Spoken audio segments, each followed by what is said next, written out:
네, 오늘 본문 마태복음 6장 9절 10절 말씀 같이 함께 봉독하겠습니다.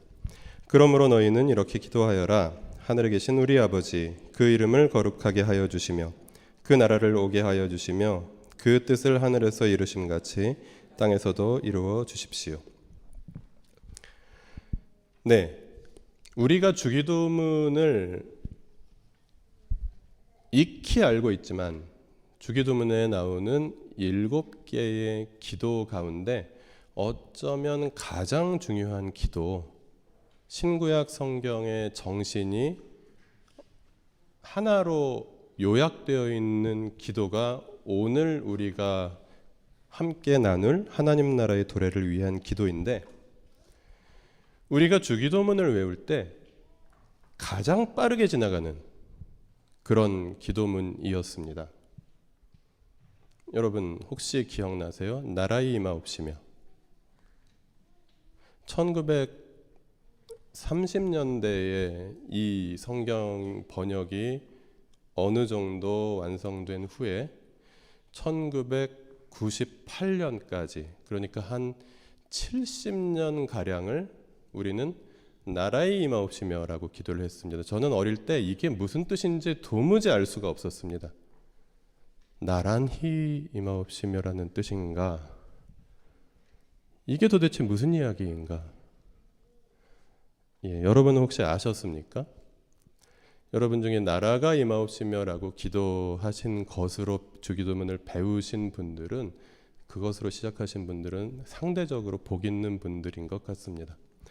그래서 이런 번역이 왜 이렇게 되었는가를 대한성서공회에서 이렇게 정보를 좀 찾아보니까, 선교사님들이 번역에 영향을 좀 미치셔서 선교사님들의 그 한국어 실력이 반영된 이제 그런 결과였다.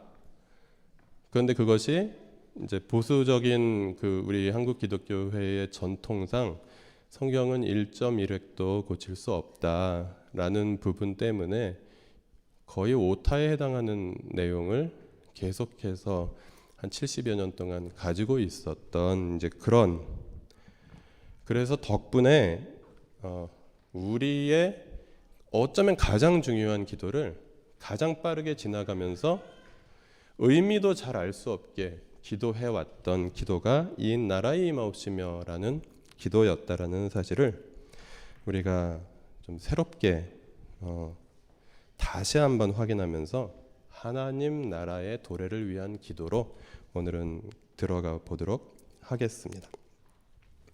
성경은 이렇게 말합니다.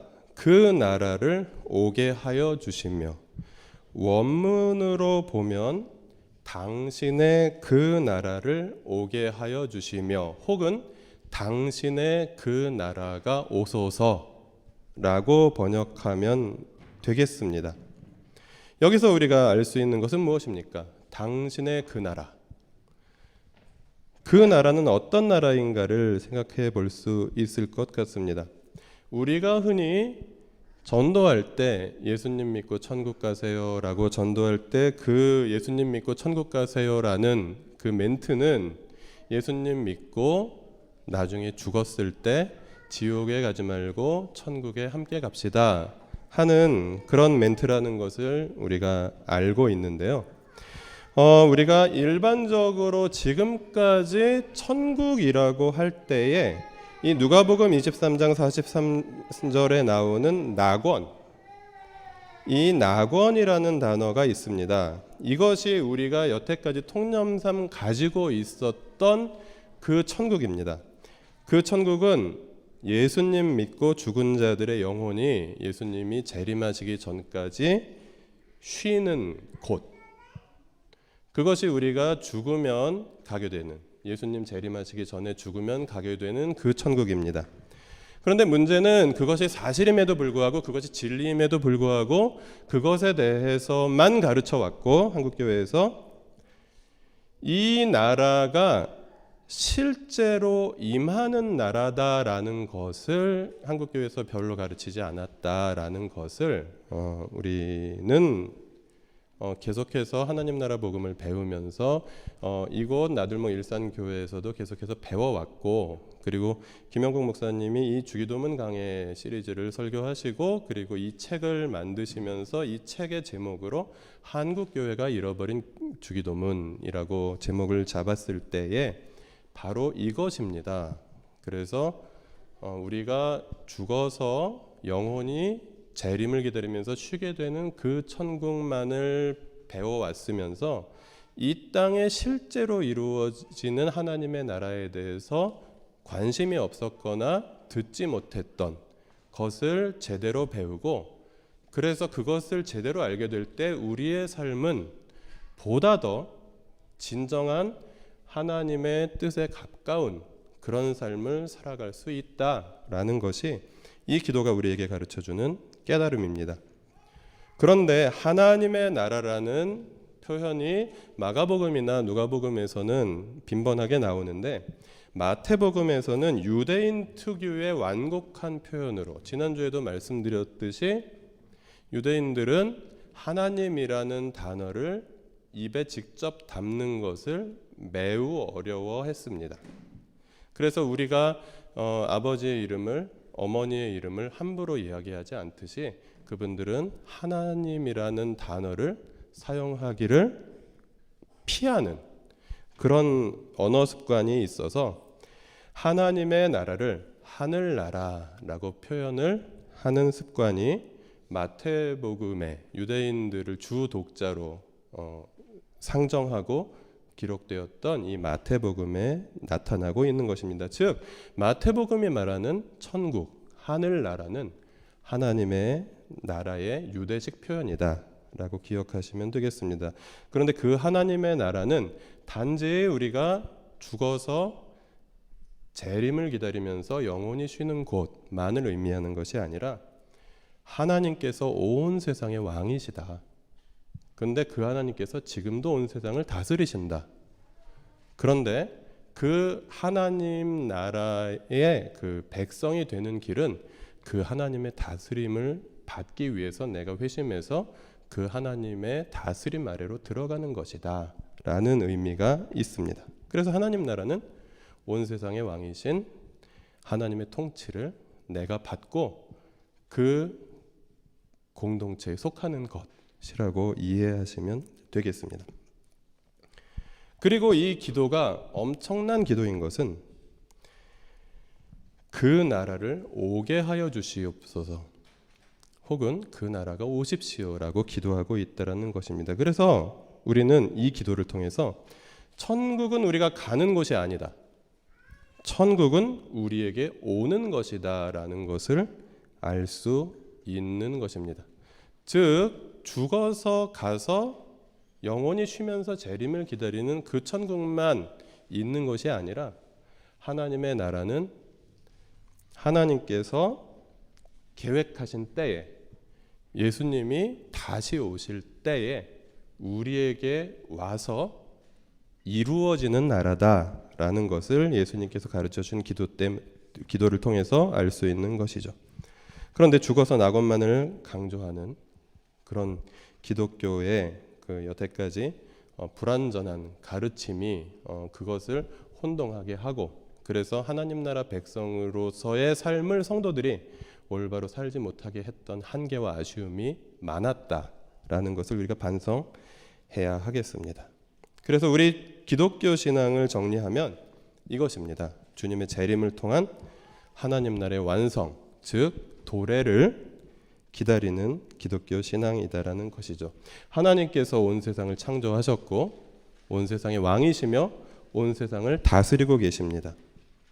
그런데 그 하나님께서 만드신 인간이 하나님을 왕으로 모시지 아니하고 하나님을 나의 주인으로 모시지 아니하고 하나님을 배반했고, 그래서 하나님 나라의 백성이 되는 것을 실패했기 때문에 하나님은 계속해서 하나님의 나라를 회복시키기 위해서 이스라엘이라는 그 구체적인 지역에 실제로 존재하는 백성들을 선택하셔서 구약 성경을 통해서 하나님의 나라를 회복시키고자 하셨고, 그 흐름을 통해서 예언자들이 계속해서 꿈꾸고 기다려왔던 그 나라를 이제 하나님께서는 직접 아들을 보내셔서 회복을 시작하셨고, 그래서 지금도 하나님의 나라는 시작된 하나님의 나라이며 그 예수님께서 다시 오실 때 회복되고 완성될 나라다라는 것을 우리는 기억할 수 있어야 하겠습니다.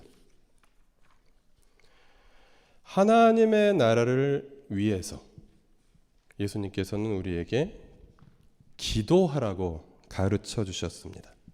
여기서 우리가 생각해 볼 것은 하나님의 나라는 내가 노력한다고 완성되는 나라가 아니다라는 것입니다. 하나님의 나라는 내가 노력한다고 완성되지도 않고 내가 노력하지 않는다고 해서 오지 않지도 않습니다.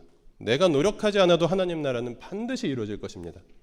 그리고 내가 노력한다고 해서 그 나라를 막 앞당길 수 있다거나 그럴 수 있는 것은 또한 아닌 것입니다.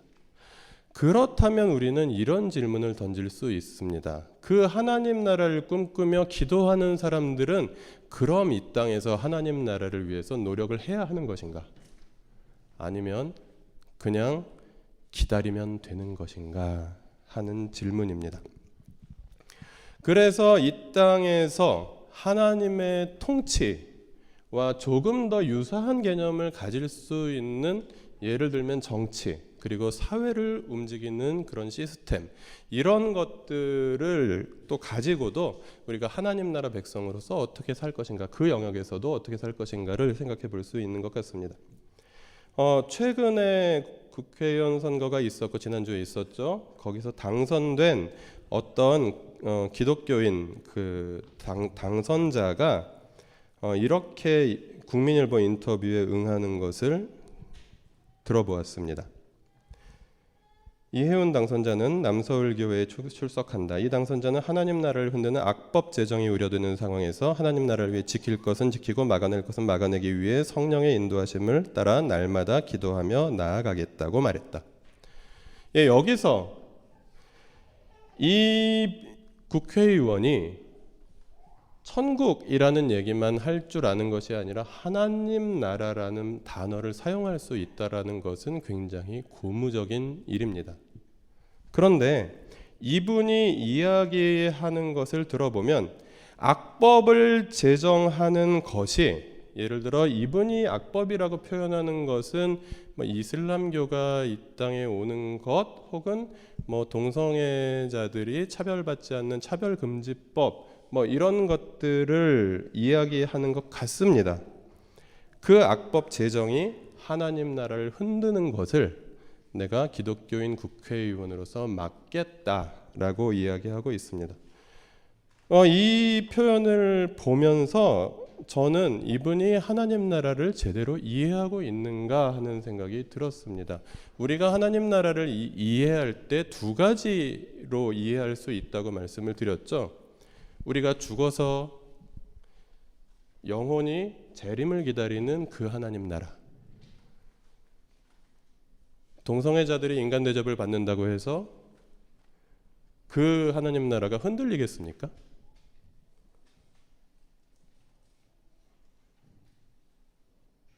그리고 우리가 본질적으로 생각하는 그 하나님 나라, 주님께서 재림하실 때에 온 세상을 회복하실 하나님의 나라, 그 하나님 나라가 과연 몇 개의 법률이 정해진다고 해서, 제정된다고 해서 흔들리겠습니까?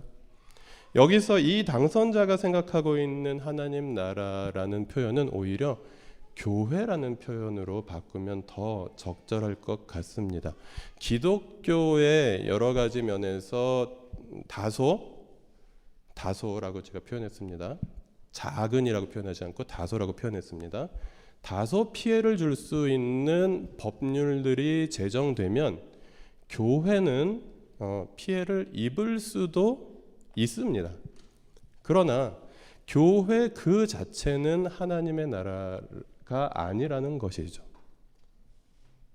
만약에 교회가 그대로 하나님의 나라라면 저 악한 세력들이 교회를 다 없애버리고 박해하고 파멸시킨다면 하나님의 나라는 파괴되고야 말 것입니다.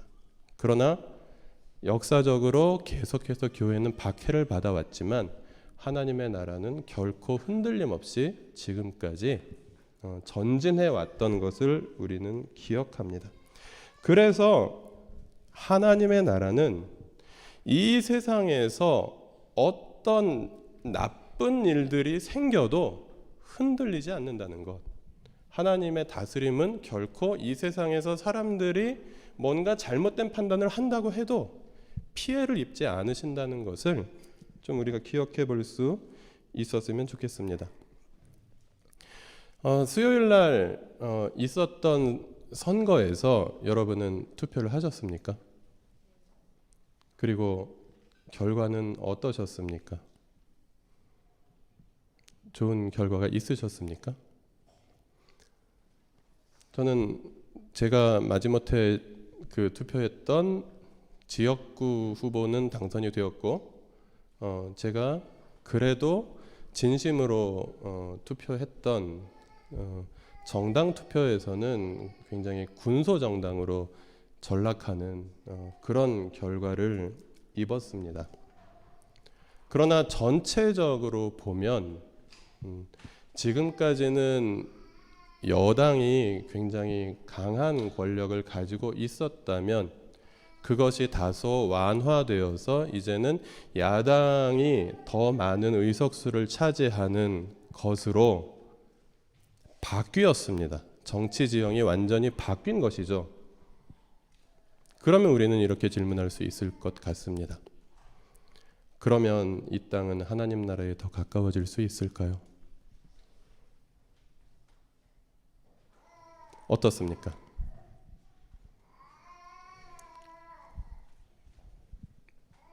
비록 지금까지 야당이었던 정당들이 다소 많은 득표를 했다고 하더라도 그것 자체로 이 땅이 하나님 나라에 더 가까워질 수는 있다고 말할 수 없다 라고 이야기해야 정답인 것 같습니다. 선거가 끝났으니까 자유롭게 말할 수 있겠지만 새누리당이든 더불어민주당이든 국민의당이든 정의당이든 정당 명분은 너무 길어서 원내 정당만 말씀을 드리겠습니다마는 그 어떤 당이 집권을 해도 그것으로 하나님 나라를 앞당길 수는 없다는 것입니다. 그러면 우리 그리스도인들은 과연 투표를 해야 되는 것인가? 정치에 참여를 해야 하는가? 이런 질문들을 해볼 수 있을 것 같습니다. 유럽이나 미국에서는 20세기 초반까지 민주화가 진전되고 인권이 신장되고 복지가 증대되면서 그리고 과학이 발달돼서 더 편리한 세상이 오면서 이대로 가면 하나님 나라가 자연스럽게 이루어지겠다라는 희망적인 기대가 신학자들 사이에 교회에 많이 있었습니다. 그런데 그 기대를 무참하게 깨뜨린 인간들의 실패가 바로 양차 세계 대전이었습니다. 전쟁을 겪으면서 다시 신학계와 교회는 인간이 노력한다고 해서 하나님 나라가 오는 것은 아니다. 그러나 또한 인간이 노력하지 않는다고 해서 하나님 나라가 오지 않는 것 또한 아니다.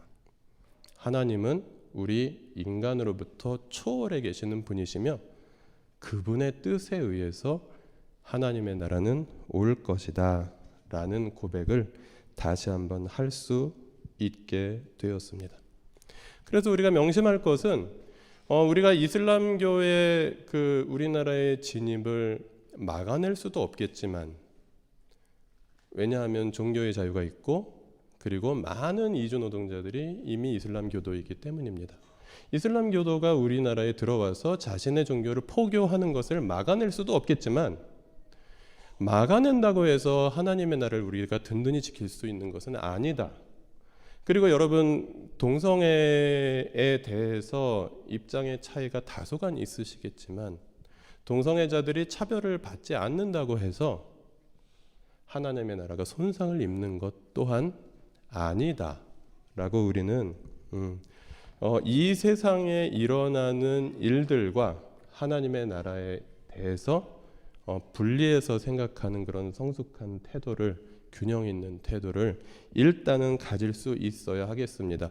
그러나 실천적으로 우리가 이슬람교의 그 많은 진입 속에서 교회가 제대로 복음을 전할 수 있기 위해서는 어떤 노력들이 필요한 것인가를 계속해서 고민해야 하고, 우리가 동성애를 어느 정도 용납하는 입장이든 아니면 반대하는 입장이든 이 사회 속에서 인간들의 관계가 더 하나님께서 기뻐하시는 건강한 관계가 될 수 있도록 하기 위해서 교회는 세상에 어떤 빛을 비추어 주어야 하는 것인가를 계속해서 고민하는 것, 그것이 하나님 나라 백성의 도리라는 말씀인 것이죠.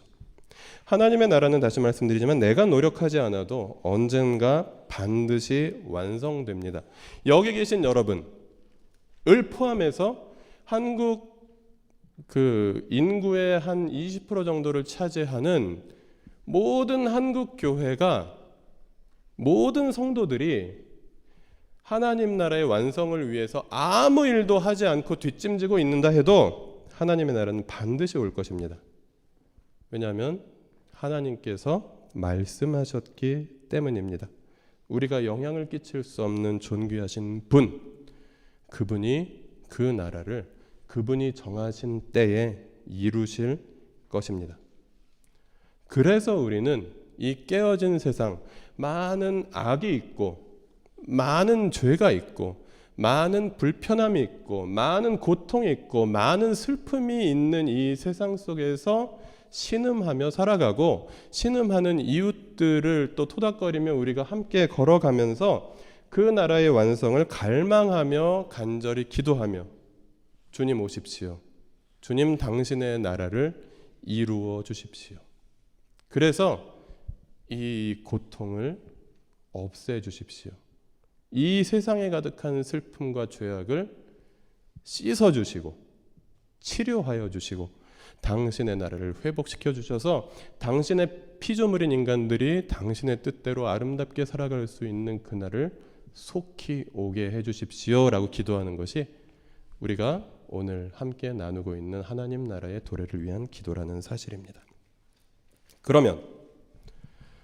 그렇다면 우리는 하나님의 나라를 위해서 노력해야 하겠습니까? 노력하지 않아야 하겠습니까? 우리가 노력하지 않아도 그 나라는 옵니다.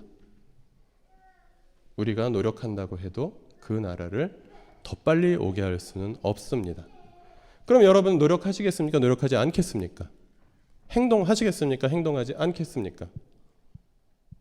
질문하는 거예요. 수사적인 질문이 아니라 궁금해서 물어보는 거예요. 예, 저도 답을 드리지 않겠습니다.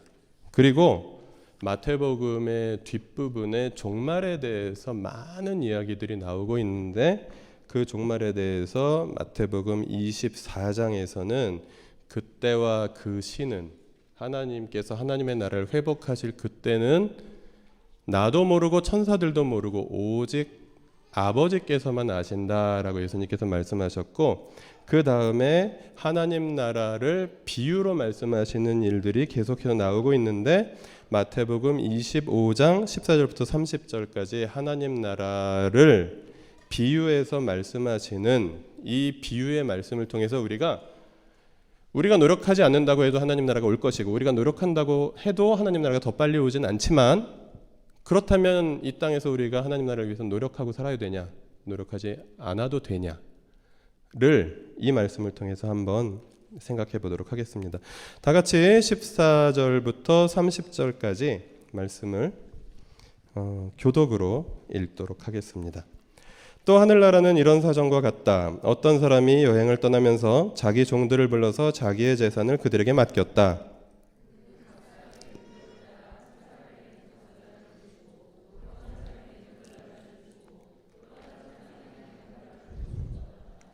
다섯 달란트를 받은 사람은 곧 가서 그것으로 장사를 하여 다섯 달란트를 더 벌었다.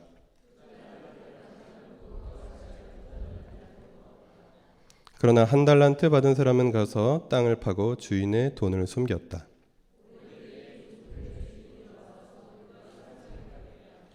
다섯 달란트를 받은 사람은 다섯 달란트를 더 가지고 와서 말하기를 주인님, 주인께서 다섯 달란트를 내게 맡기셨는데 보십시오, 다섯 달란트를 더 벌었습니다 하였다.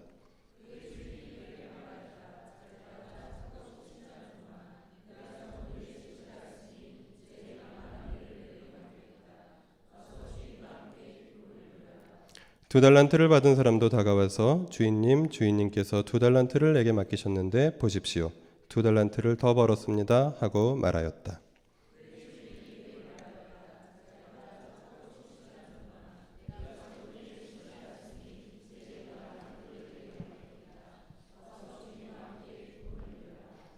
그러나 한 달란트를 받은 사람은 다가와서 말하였다.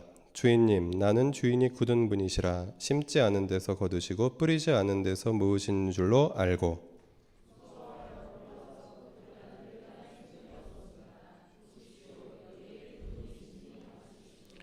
그러자 그의 주인이 그에게 말하였다. 악하고 게으른 종아, 너는 내가 심지 않은 데서 거두고 뿌리지 않은 데서 모으는 줄 알았다.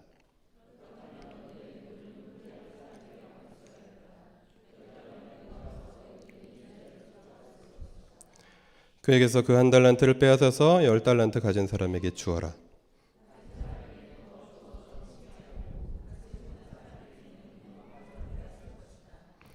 같이 읽겠습니다. 이 쓸모없는 종을 바깥 어두운 데로 내쫓아라. 거기서 슬피 울며 이를 가는 일이 있을 것이다. 아멘. 오늘 본문을 보면 이 세상에서 하나님께서는 하나님의 나라를 위해 일해라 라고 말씀하십니다. 주인이 여행을 떠나면서 자기 종들을 불러서 자기 재산을 그들에게 맡겼습니다. 네, 달란트를 맡겼다는 것이죠.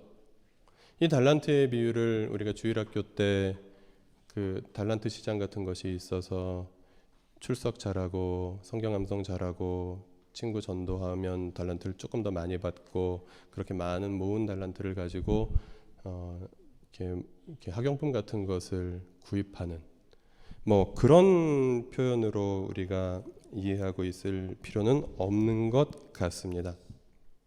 하나님께서 하나님의 나라를 기다리는 하나님 나라 백성들의 자세를 이 달란트의 비유를 통해서 말씀해 주고 있습니다. 하나님께서는 모든 종들에게 달란트를 맡겨주셨습니다. 그리고 능력에 따라서 각각 다른 달란트를 맡겨주셨습니다. 이 달란트를 맡겨주셨다는 사실 속에서 우리는 이 세상에서 내가 열심히 노력한다고 해서 하나님 나라가 더 빨리 오고 주인이 빨리 여행을 마치고 돌아온다는 보장도 없지만 내가 나에게 맡겨주신 달란트를 가지고 하나님의 나라를 위해서 노력해야 한다, 일해야 한다라는 것을 깨달을 수 있습니다. 몇 달란트를 받았느냐, 그것은 중요하지 않습니다. 주인이 달란트를 주셨습니다. 그래서 그 달란트를 활용해서 우리는 무엇인가를 할 수 있다는 것입니다. 그 달란트를 받은 사람들은 두 부류로 나누어집니다. 이 세상에서 하나님 나라를 위해 일한 종이 두 명이 있습니다. 그들은 누구입니까? 장사해서 달란트를 두 배로 불린 종이었습니다. 달란트를 5달란트를 받은 자는 5달란트를 남겼고 3달란트를 받은 자는 3달란트를 남겼습니다. 여기서도 중요한 것은 남긴 달란트의 크기는 중요하지 않습니다. 왜냐하면 주인께서 3달란트 남긴 사람에게 하신 칭찬과 5달란트 남긴 사람에게 하신 칭찬이 같다는 사실입니다. 만약에 1달란트를 받아서 1달란트만 남긴 사람에게도 똑같은 칭찬을 하셨을 것입니다. 그리고 만약에 달란트를 받았는데 열심히 노력했는데 조금 실패도 하고 그렇게 해서 달란트를 많이 남기지 못했다 하더라도 주님께서는 이렇게 말씀하십니다. 뭐라고 말씀하시냐면 잘했다 착하고 신실한 종아 내가 적은 일에 신실하였으니 이제 내가 많은 일을 내게 맡기겠다라고 말씀하신다라는 사실입니다. 그래서 남긴 달란트의 크기가 중요한 것이 아니라 주님께서 우리에게 보시는 것은 적은 일에 신실하였느냐, 개역성경의 표현대로 하면 작은 일에 충성하였느냐, 그것을 주님께서는 보시기 원하신다는 사실입니다. 근데 반면에 이 세상에서 하나님 나라를 위해서 일하지 않는 사람들이 있습니다. 왜냐하면 우리가 노력하지 않아도 하나님 나라는 어차피 올 것이기 때문이지요. 그래서 달란트를 묻어두고 자요, 주인님께서 주신 1달란트를 내가 아무것도 하지 않고 고스란히 무사히 남겨서 주인님께 돌려드립니다 라고 했을 때 주인께서는 이렇게 말씀하십니다. 이 쓸모없는 종을 바깥 어두운 데로 내쫓아라. 거기서 슬피 울며 이를 가는 일이 있을 것이다. 하나님 나라는 우리가 노력하지 않아도 어차피 옵니다. 그러나 그 나라를, 하나님 나라를 위해서 일하지 아니하고 그 하나님 나라를 위해서 노력하지 아니하고 그 하나님 나라를 위해서 실천하지 아니하고 그냥 앉아 있다가 맞이하였을 때 주님께서는 이렇게 말씀하신다는 것입니다. 그런데 주님은 우리에게 대단한 것을 요구하시는 것이 아닙니다. 이 말씀 뒷부분이 또 나들목교회에서 많이 말씀드리는 그 말씀이 나와 있습니다. 최후 심판에서 구원의 조건, 나중에 찾아보십시오. 최후 심판에서 구원의 조건, 그것은 너에게 있는 작은 자를 돌보았느냐, 그것이라는 것을 마태복음은 계속해서 이야기하고 있다는 사실입니다.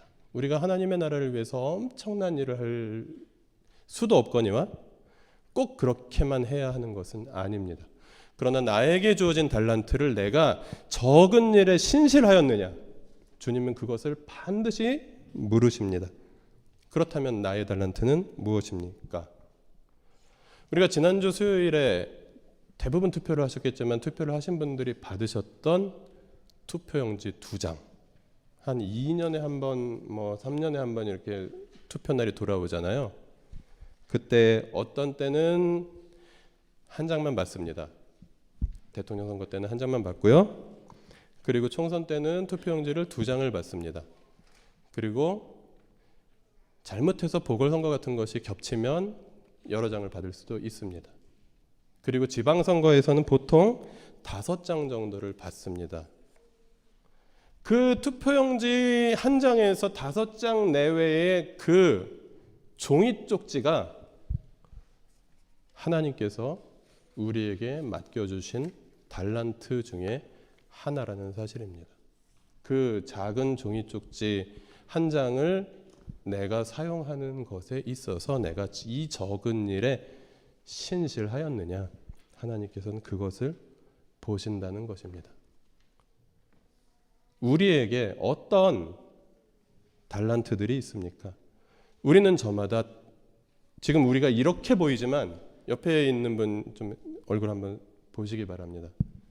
별로죠? 우리가 이렇게 보이지만 우리는 한 나라의 주권자입니다. 우리가 이 주권을 어떻게 행사하느냐에 따라서 이 나라는 올바른 길로 갈 수도 있고 그리고 망할 수도 있습니다. 우리가 이 나라를 올바른 길로 가게 한다고 해서 그것 자체가 하나님 나라는 아닙니다. 그러나 우리는 이 나라를 올바른 길로 가게 하는 길에 우리가 주권자로서의 책임을 다해야 한다고 오늘 주님은 우리에게 말씀하십니다. 우리는 한 도시의 시민입니다. 우리가 교회를 이곳에서 시작할 때 우리가 세계를 바꾸려고 하거나 대한민국을 바꾸려고 하지는 않겠습니다. 그러나 일산을 하나님 나라 더 닮은 도시로 만들고 싶습니다. 우리의 기도를 들어주시고 우리를 사용하여 주십시오 라는 기도를 드리면서 시작을 했습니다. 일산을 중심으로 여러분 대부분이 거주하고 계시는 고향 파주, 그리고 그 한강 아래 김포, 그리고 저쪽으로 몇 분 계시죠? 서울. 내가 살고 있는 이 도시를 좀 더 하나님 나라 닮은 도시로 만들기 위해서 내가 살아가면서 이웃들과 함께 노력하는 일들, 이것은 우리에게 하나님께서 허락하신 달란트입니다. 우리는 또한 누군가의 이웃이나 동료입니다. 저 같은 경우는 19살 때부터 예수님 안 믿는 사람들을 만날 기회가 별로 없었습니다. 신학대학 신학과를 나와서 신학대학원을 나와서 그냥 군대에서는 조금 그런 분들이 많이 있었네요. 그리고 나서 전도사, 강도사, 목사 이렇게 하는 동안에 예수님 안 믿는 분들을 만날 기회가 점점 더 줄어들고 있습니다. 그러나 다행스러운 건 일산에서 이렇게 목회를 시작하면서 다시 이웃분들에게 적극적으로 다가가는 일들을 시작할 수 있어서 그것은 감사합니다. 그러나 여러분들 대부분 직업이 교회에서 저처럼 일하는 직업이 아닌 대부분의 여러분, 우리 시민 여러분, 여러분의 이웃들이, 그리고 직장이나 여기저기서 만나는 여러분의 동료들 중에 얼마나 많은 하나님을 모르는, 그러나 하나님이 필요한 사람들이 있습니까? 그들에게 그들을 대하는 일에 있어서 내가 얼마나 적은 일에 신실하였느냐, 주님께서는 그것을 보기 원하시고 그것을 물으십니다. 여러분, 많은 분들이 잘하고 계신 것으로 알고 있습니다. 그래서 더 잘하라는 말씀은 드리지 않겠습니다. 지금까지 해오신 대로 그렇게 적은 일에 신실하게 여러분의 이웃들을 만나시고 여러분의 동료들을 사랑하시기 바랍니다. 그래서 그들에게 내가 예수 닮아가는 모습을 보여주면서 그들에게 내가 예수님이 주신 사랑을 조금씩 나누어 주면서 우리는 우리가 받은 이 누군가의 이웃이나 동료로서의 달란트에 충실할 수 있을 것입니다. 우리는 또한 누군가의 부모나 자녀나 가족입니다. 특별히 우리에게 맡겨주신 자녀들, 이 앞에서 예배드리는 아이들, 이 중에는 정말 예수님을 인격적으로 만나서 영접한 아이들도 물론 있을 것이라고 믿습니다. 그러나 아직 찾는 이인 아이들도 많이 있을 것입니다.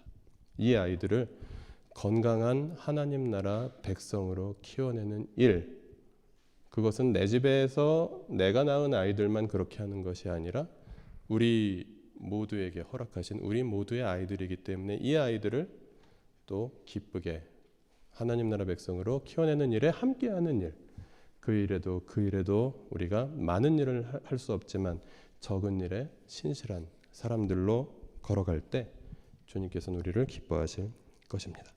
그리고 하나님 나라 복음 공동체의 가족으로서 우리는 또한 하나님께서 우리에게 달란트를 맡겨주셨습니다. 바로 이 나들목 일산교회의 공동체의 일원으로서 우리는 하나님께서 우리에게 맡겨주신 달란트가 있습니다. 신실하게 여기에 함께 참여하면서 이 깨어진 세상 속에서 주님의 빛을 굴절시키지 아니하고 잘 비출 수 있는 그런 공동체 하나를 함께 세워가는 가운데 주님 다시 오실 그날을 함께 기다리며 그리고 주님이 필요한 사람들에게 그 복음의 빛을 비추어주는 공동체 든든하게 함께 세워가는 가운데 우리는 주님께서 우리에게 맡겨주신 달란트를 또 찾을 수 있고 그리고 그 일에 작은 일에 충성할 수 있을 것입니다. 우리는 그래서 예수님께서 가르쳐 주신 그 두 번째 기도로서 당신의 나라가 오십시오 라는 그 기도를 통해서 우리는 하나님 나라를 위해서 기도하는 사람들이어야 한다. 그리고 하나님 나라를 위해서 행동하는 사람들이어야 한다라는 것을 우리에게 말씀하시는 하나님의 음성을 들었습니다. 주보 6페이지에 보면 작년 6월에 세월호 1주기를 지나면서 한 기독교 언론에 나왔던 세월호 희생학생의 어느 유가족이 이야기한 교회, 그 교회의 이야기가 여기 실려 있습니다. 그 유가족 자매는 지금은 교회에 출석하지 않고 있는 그러나 그 사고가 나기 전까지는 어느 교회에서 열심히 신앙생활을 했던 자매였습니다. 눈으로 한번 읽어보아 주시면 감사하겠습니다. 제가 그 자매가 그 말한 내용을 직접 인용한 부분만 읽어드리도록 하겠습니다. 지금은 아무에게도 연락이 오지 않아요. 내 동생 교회에서 정말 열심히 했는데 엄마도 10년 넘게 다니면서 봉사했어요. 대형 교회라 사람도 많은데 어떻게 이럴 수 있을지 모르겠어요. 도대체 무엇을 위한 헌신이었는지, 그냥 교회 시스템을 돌리기 위한 것이었는지 헌신짝처럼 버려진 느낌이에요. 세월호 참사 1주기를 기억한다고 그런 기도회를 열었겠지만 거기 유가족이 있었을까요?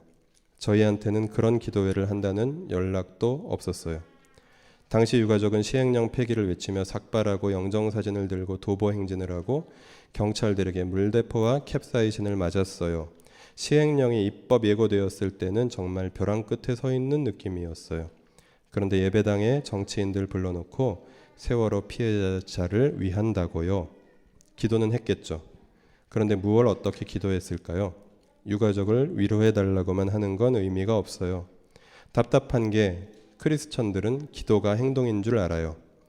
그 기도에 참석한 사람들도 아마 자신이 세월호를 위해 무언가를 했다고 생각할 거예요. 그런데 지금 상황에서 기도만 하는 건 아무 의미가 없어요. 누군가 착하지만 행동하지 않는 사람들을 기독교인이라고 한다고 하더라고요. 제발 그러지 않았으면 좋겠어요. 기도는 행동이 아니에요. 기도만 한다고 해결될 일이 아니잖아요. 행동하려면 용기가 필요한 것 같아요. 주변에서 종북 좌파라는 눈치를 주고 욕하더라도 그런 시선을 이겨내셨으면 좋겠어요. 용기를 내서 밖으로 나와 주세요. 이 자매는 이어지는 인터뷰에서 이런 말을 했습니다.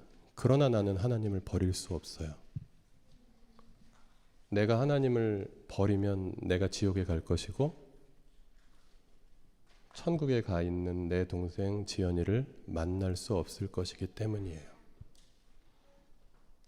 어떤 크리스천인 유가족, 어떤 아버지는 이런 말을 하기도 했습니다. 수단과 방법을 가리지 않고서라도 내 딸 아이가 있는 곳으로 가고 싶어요. 그런데 내가 나쁜 일로 이 세상을 떠나면 이라는 표현을 다른 표현으로 썼습니다. 내가 나쁜 일로 이 세상을 떠나면 그 아이를 만날 수 없기 때문에 나는 죽을 수도 없어요. 세월호 참사 유가족들이 대단한 투사들이 아닙니다. 신학적으로도 대단히 각성되어 있는 분들이 아닙니다. 그냥 우리 주위에 있는 우리와 똑같은 사람들이에요. 자살하면 지옥 갈까봐 자살도 못하고, 하나님 버리면 나는 지옥 가기 때문에 내 동생 만날 수 없어서 하나님도 버릴 수 없는 그런 소박한 신앙을 가지고 있는 사람들, 그들에게 보여준 교회의 모습은 너무나도 부끄러운 모습이었다라는 사실입니다.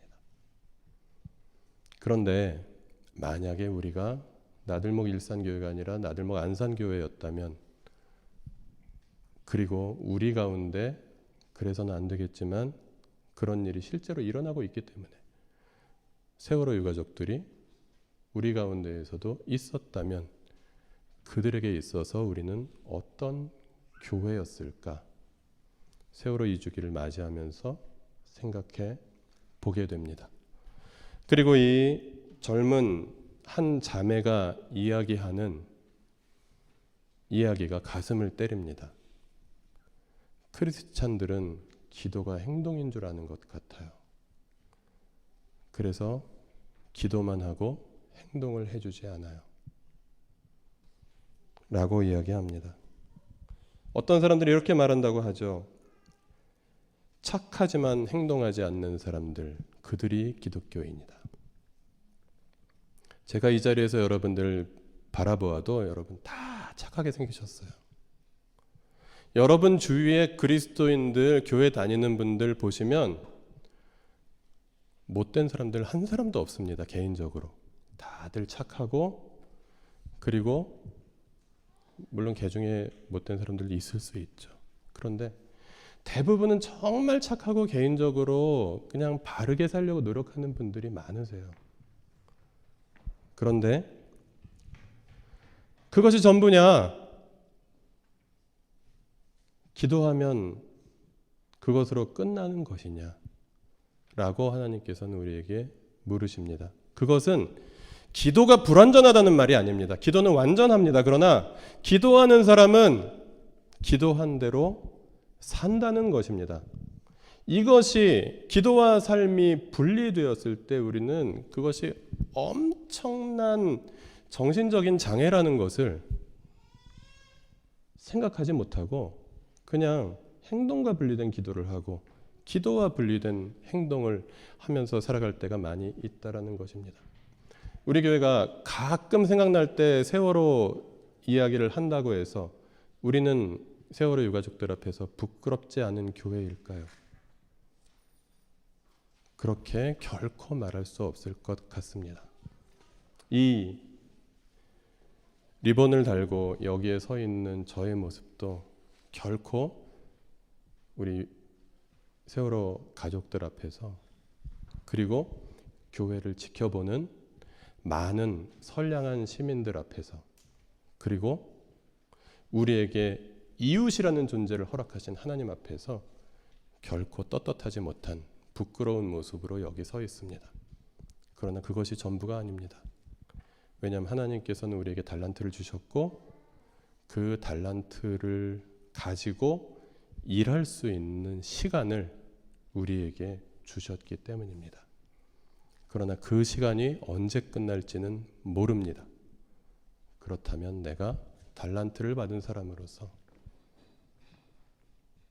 제가 여러분께 부탁드리는 것은 갑자기 어디 나가서 단식 농성을 하시라거나 어디 나가서 철탑에 올라가시라거나 그런 말씀 드리지 않겠습니다.